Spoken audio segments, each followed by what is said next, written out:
Asians can have double eyelid surgery to look Western, but I can't do anime. Avoiding cultural appropriation. This is why you shouldn't wear someone else's culture as a costume. Before BTS entered the modern social media scene, Korea was as foreign of a nation as Australia is to much of America. Samsung was known as the Chinese people phone amongst Westerners, and the Hyundai was known as the Japanese car to many. And this is why some people, especially those in the older generation of the Asian community, might feel elated seeing the past clip. People are finally showing appreciation towards our culture, right? With the entrance of not only Korean but other Asian cultures into mass media over the past decade, individuals of all races have taken an interest, both in linguistic and social aspects of the diverse Asian countries. Emerging from Taiwanese culture is the popular drink boba, as well as Chinese takeout, which was once frequently criticized by Westerners, has now become a staple of many people's diets. With widespread attention upon Asian cultures, businesses began taking advantage of this extreme demand, spinning off many elements of Asian culture in attempts to monetize. For example, Pretty Little Things released a collection with British girl band Little Mix, which featured many items resembling the material of a traditional Chinese dress. These items were highly sexualized and altered to be provocative to viewers. One of the many examples of the alteration of Asian culture for monetization. Accompanying these trends are Caucasian individuals wearing the traditional Chinese dress as a fashion statement or costume. Even today, it's common to see a Westerner wearing a sexualized version of the kimono as a trend. By reducing valuable elements of Asian culture into a costume while being unaware of the historic and cultural values behind these garments and symbols, this portrayal of Asian culture is not only inaccurate but exceedingly disrespectful. Furthermore, diluting the importance of cultural elements such as these disregard the phases of discrimination that permeate society today.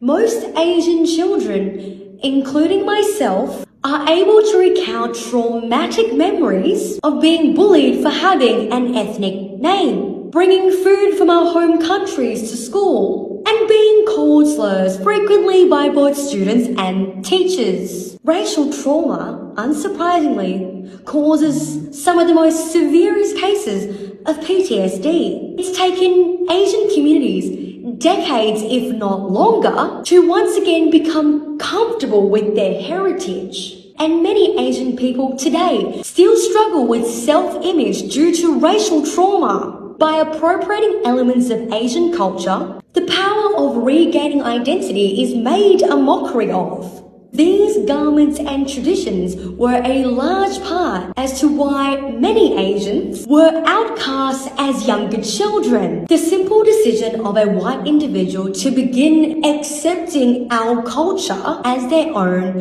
is both disrespectful and disheartening. The more horrifying fact lies in how many people are still unaware of appropriation occurring right before their eyes. Though it's understandable as to why many Asians had to conform to Western norms to fit into a predominantly Caucasian society to protect themselves from hate crimes, reshaping our identities to fit into the same cultural box as white individuals has caused many instances of blindness to appropriative behavior. So yes, the Oriental pattern shirt is offensive. It's as offensive as that lyric in a song calling Asian people. We as a society need to do better. We need to understand the difference between cultural appropriation and cultural appreciation, a line which is blurred through the misuse and dilution of both terms. Appreciation of Asian culture can take many forms, learning an Asian language, observing Asian holidays, and visiting Asian countries are among some of the most respectful ways to show love towards Asian culture. The line is drawn between the two with intent. Appreciation is an attempt to broaden one's knowledge and understanding of each other, whereas appropriation features cherry-picking of cultural elements. And this is a fine example of that. If you grew up watching Sesame Street in its early days, there's something you may remember about it that younger generations may not. It was really black. From the jive talk, Your Majesty, dig it, I can rhyme anything. to the soul and funk music,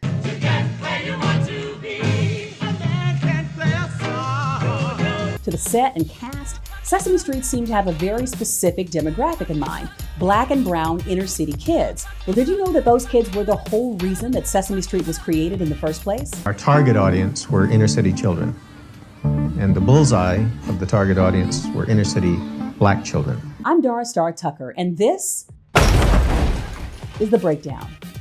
Sesame Street, which premiered in 1969, was unlike any show that had come before it. It was one of the original shows to appear on the fledgling PBS network. Children's television up to that point was essentially an electronic babysitter, and a questionable one at that. Young viewers were a prime target for advertisers who wanted to sell candy, toys, cereal, you name it, to a willing audience. They were barraged with cartoons, clown shows, and afternoon serials that had little redeeming value. Studies indicated that children were spending half their day in front of the TV, but it was even worse for black and brown inner city children. Their parents often had jobs that required them to be away for large swaths of time. They were often being exposed to mindless programming at a higher rate than their middle-class counterparts. Enter Lloyd Morissette. He's widely regarded as the father of Sesame Street. Lloyd had graduated with a PhD in experimental psychology from Yale University. He had excelled in the field of education and later became the vice president of the Carnegie Corporation, where he began to develop a special interest in children's education, particularly the disparities between middle-class children and black and brown children in the inner city. Through the Carnegie Corporation's research,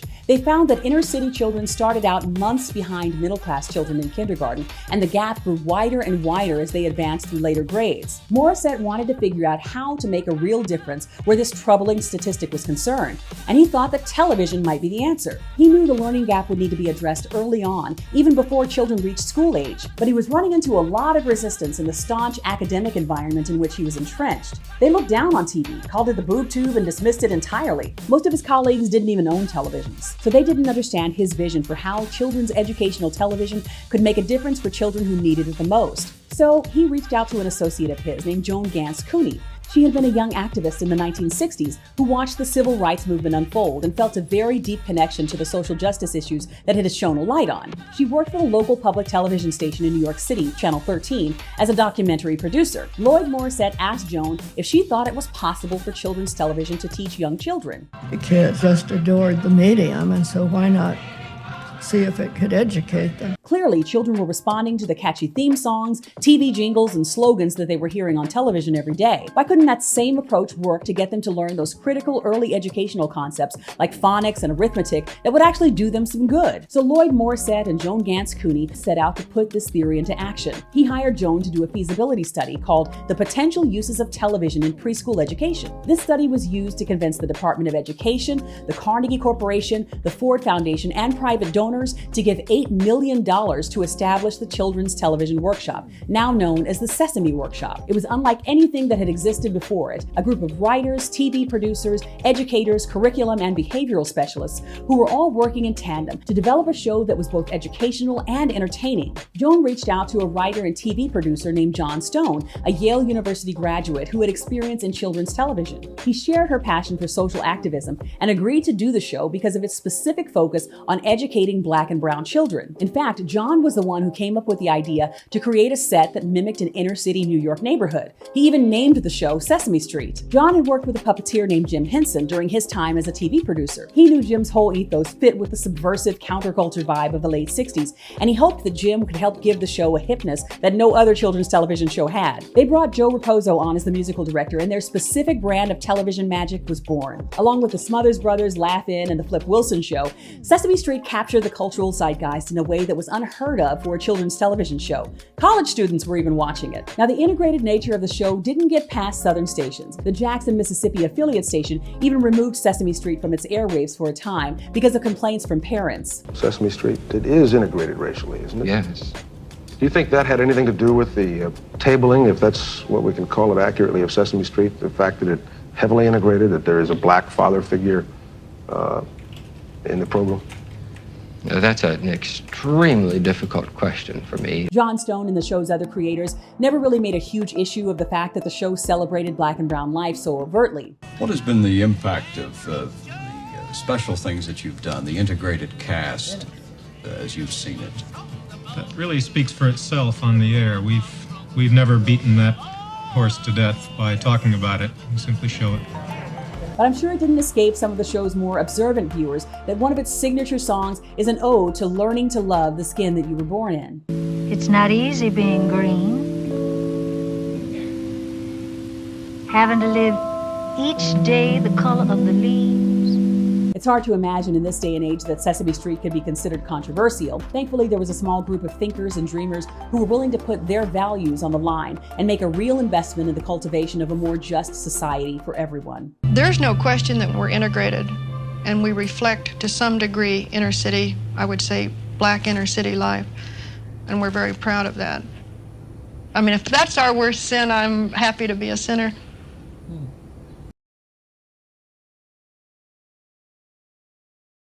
OJ, like, I'm not black, I'm OJ. I think the reason white women like this are so obsessed with procreating with black men and having black babies is because it is the closest they will ever get to being a black woman. It's so crazy that no matter how much power and privilege white women have, no matter if they are the actual beauty standard, some of them will still look at a black woman and say, I need to be you to feel complete. And it usually starts this way. Step one is finding a black guy to procreate with. That's not hard. They practically come plucked and deveined. But now she's acquired the romantic and sexual partner of black women, so she can move on to step two, having black babies. And this is where shit takes a turn.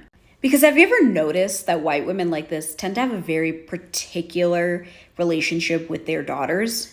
Especially if that daughter has like desirable mixed features like blondish, ashy brown curly hair, tan skin, colored eyes. She has noticeably black features, but she looks like she's mixed. I think these white women have such a particular relationship with their daughter like that because she represents everything that she wants to be.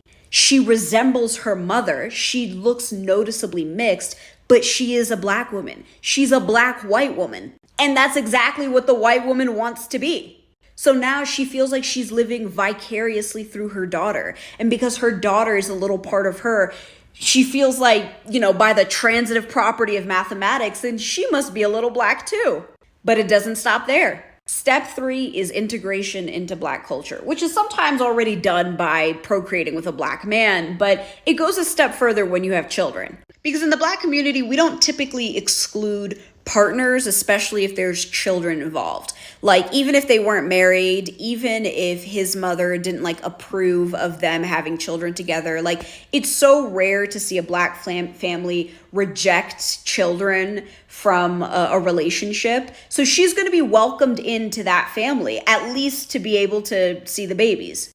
And through that, she's going to get invites to the Easter, to Thanksgiving, to Christmas, to the cookouts. She's going to be around the aunties and uncles and grandmas. She's going to get so much exposure to black culture. And inevitably, she's going to start thinking of herself as an honorary black person. So she's got the partner, she's got the kids, she's got the family unit and the culture. This is a white woman who's now completed her transracial metamorphosis into a black woman.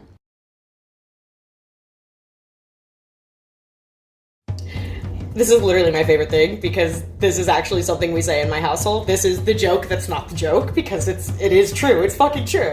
There are so many stories and everything, but these are the highlights to my whole journey, right? Okay. So I've always known. I've always felt like a combination masculine and feminine and everything. I used to get made fun of it all the time. People used to make fun of my thick eyebrows. People used to make fun of my, I don't necessarily think they're anymore, but thick shoulders, etc., arms, muscly, when I wasn't trying to put on muscle, deep voice for a woman, etc. And like at one point I was going with my mom to get her blood donated. I'm trypanophobic, so that was not my scene, but I was going with her because she had to run other errands.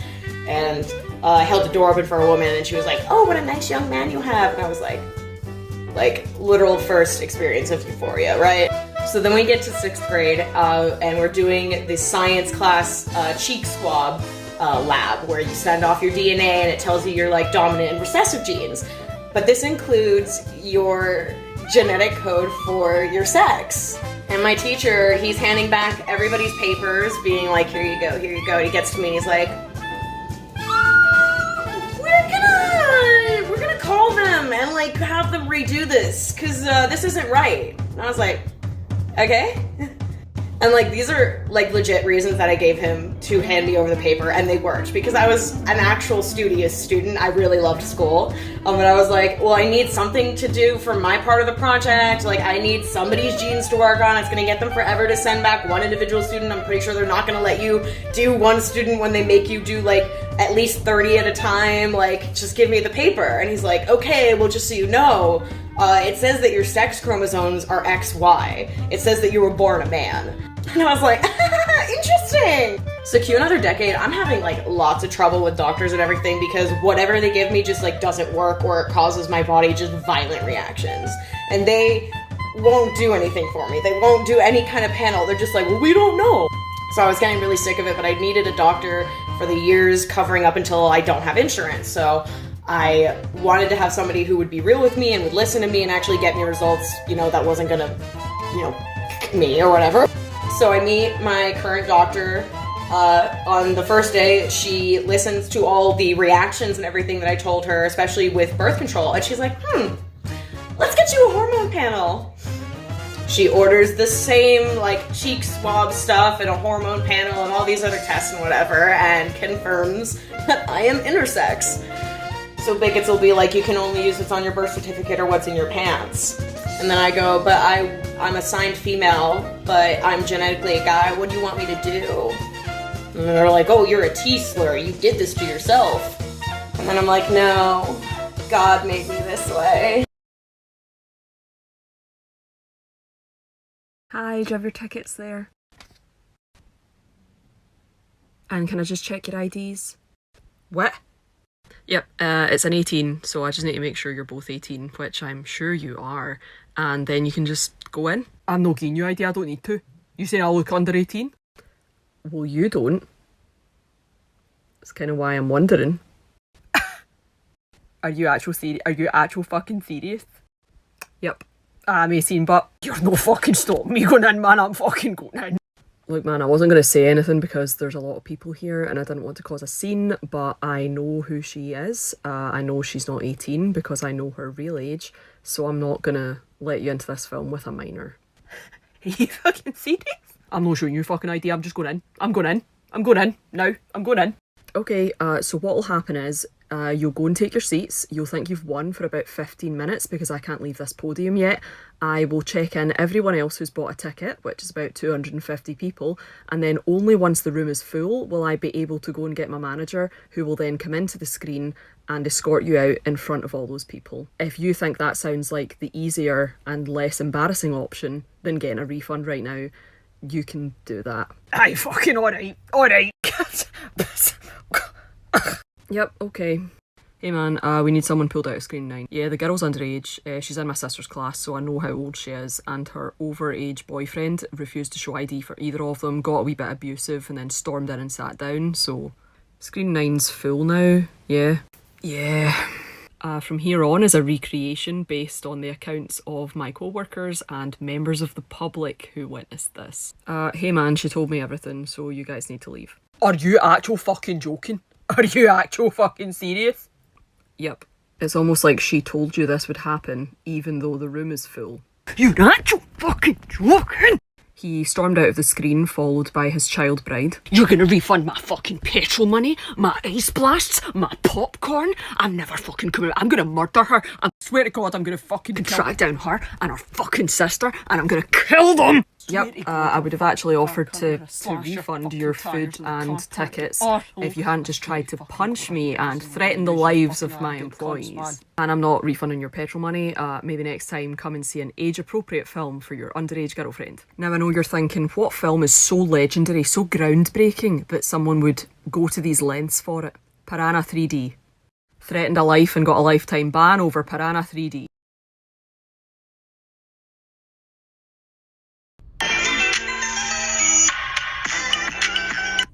I'm befuddled.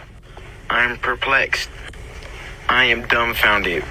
It's women like that that always cause men to quote-unquote judge a female by their past, when in fact the female's past is what matters to a man the most. Just like how women care about a man that has a future, a man that is ambitious and is, following his purpose, a man cares about a female that doesn't have a past. So if you believe you're a high value woman, but you have a high body count, you're sadly mistaken. It's females like that, 10, 15, 20 years down the line, they're going to be lonely and miserable because they devalued themselves by having a high body count, perceiving themselves as a hot girl, this and that. First things first, if you judge women, you're going to judge us regardless of what our past is. No woman should have to wait on whatever man that they're going to be with long term if they want to bust it open. If you want to pop that twat, pop that twat. And why you not keeping the playing fields equal? You're trying to take a woman's sexual history and you're trying to take a man having ambitions and wanting a good future and you're trying to make them equal. And they're not the same thing. So if you gon' pussy patrol, why you not Peter whacking patrolling? Because I know you're directly referring to women who sleep with men. Men like you tend to always do this. Y'all want to talk about women and them not having high body counts and them not doing this and them doing that, but you say nothing about men. And if you do say something about men, it's the fact that, oh, well, with men it's different. Men explore. Men are different creatures. It's something like that. And that's bullshit. Because who are these men going to sleep with? If men like you think that women should not sleep with anybody and should save themselves for the man that they're ultimately going to be with, do you know what kind of issues that starts? Because y'all are also being passive about what men do and what they don't do. The way I feel is nobody should be judged for their body count or their sexual past, present, or future. But y'all only want to tell women that they should not have high body counts. Y'all let men run amok and y'all try to control and dictate what we do. So if y'all are telling us that we shouldn't have a high body count and y'all aren't telling men anything or you're telling them the opposite, how is that gonna work? Because these men are expecting to sleep with women. And then on top of that, you're referring to men as men and women as females. That tells us everything we need to know. And I cannot wait for the day that y'all stop using high value, low value, because even if there was a high value, a lot of y'all self-proclaimed high value people wouldn't even fit in that category. But most importantly, you're not a can of soup. You're not a stock on the stock market. You are not a car. You're not an object. Stop making it seem as if something can give or take away value from you. You are a person. You're not something or someone that varies in value. You as a person are valuable. Are you a suitable partner? Maybe, maybe not. Are you financially stable? Maybe, maybe not. Are you emotionally or mentally stable? Maybe, maybe not. But you don't have fluctuating value. Please just stop.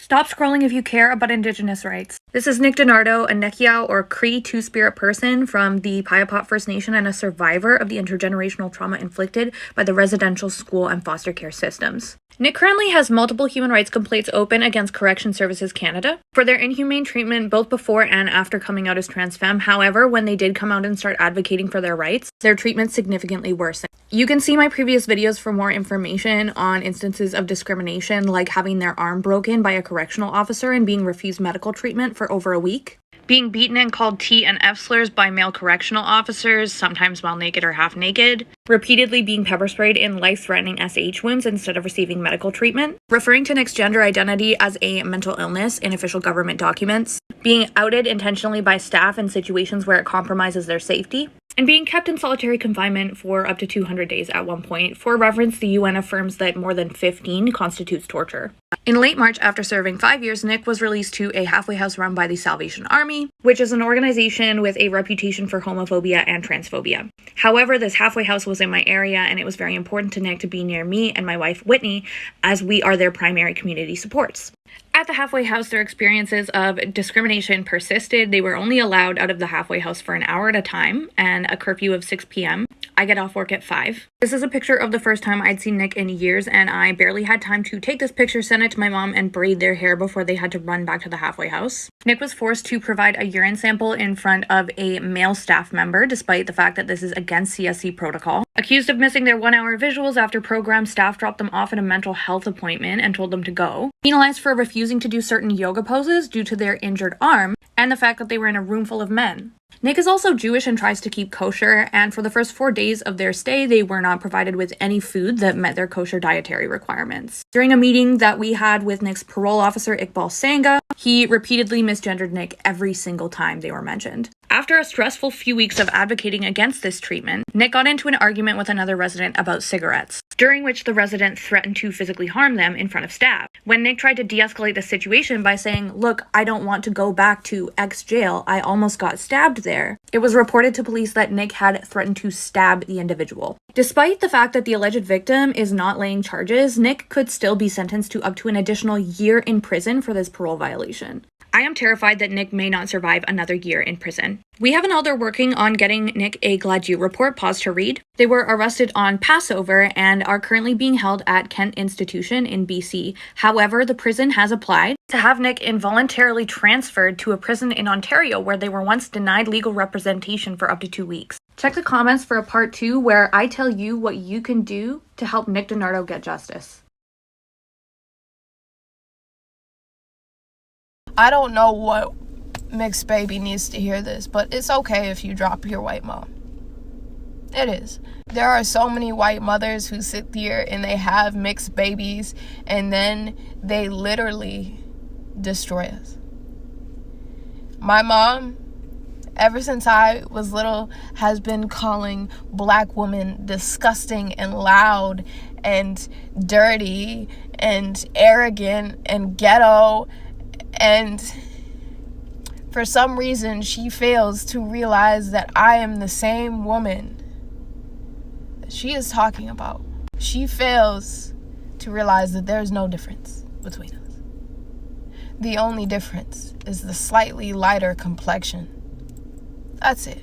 Y'all sit here as white women and you have black and brown and Asian children, and then you literally talk about us like we can't hear you. You talk about how we're disgusting and how we leech off the government and how we're not even from America and how we don't even need to have protests for things because everyone's created equal in the first place, but then you date white supremacists and bring them into our own fucking houses. And you expect us to be comfortable. You expect us to be comfortable with your husbands that wear Trump hats. You expect us to be happy and accepting that you want to go out for shots of tequila and make fun of every man in the room and say, "I bet his name is Juan." I don't find that funny. I don't find the joke in that. To make fun of everybody's fucking race except your kid because you, for some reason, have the capacity to think that they're different, to think that they are you, when they have never been a part of you in the fucking first place. I don't get it. I don't get how y'all can pretend that your kids don't hear you and then be absolutely baffled when they finally do and they finally don't want to be around you. So for the kids that have grown up in environments in the exact same that I have, I don't care if you're afraid of not having parents. I'm afraid of having a parent that can't even see who I am when I'm looking them right in the face. And the fact that I don't even have a parent that knows who I am, it's pretty much like having none anyways. What is womanist? Respectfully, never heard of it. And does it include trans people? Excellent question. A womanist is a black feminist or a feminist of color. The term was coined in 1979 by the illustrious writer, poet, and activist Alice Walker. And then in 1983, in her seminal text, In Search of Our Mother's Gardens, Womanist Prose, Alice Walker proffers an exquisite 4-part definition of womanist. Now, definition number 3 is my absolute favorite, and I highly encourage you to go Google the term womanist so that you can read it. But in the interest of today's conversation, since I'm introducing the concept of womanism, I want to use definition number 4. The 4th definition of womanist states, womanist is to feminist as purple is to lavender. Let's unpack that. If we're honest with ourselves, feminism was created for and by white women. And what Alice Walker is saying is that lavenderhood is insufficient for the liberation of all Black women and femmes. And so what we need is what Dr. Stacey Floyd Thomas calls a deeper shade of purple. We need a liberation model and a framework of an ethic that centers the experiences, perspectives, and vantage points of Black women. Because in the words of one of my comrades, Black women have never wanted a freedom that did not include everyone. And so to answer your question, yes, womanism absolutely includes trans people. In fact, I would say if we really want to know the way to freedom, we need to listen to poor Black trans women. So to recap, a womanist is a blackity black feminist or a woman of color who is a radical intersectional feminist. You would never say intersectional womanism because that's inherently redundant. And I cannot say the word intersectionality without citing Dr. Kimberly Crenshaw. And so this politic and this lived ethic, this praxis is absolutely centered in this space here. I am a womanist creator. And so I center the experiences, the voices, the stories, the sacred texts of Black women. I center our light, our love, and our liberation. So since this space is for Black women and femmes and those that support us, if that's you, you are more than welcome to be here. And one more thing, if you are not a Black woman or a woman of color, you can't be a womanist, but you can absolutely center womanism, which I highly recommend. Womanism saved my life, and womanism will save us all. Like and follow for more.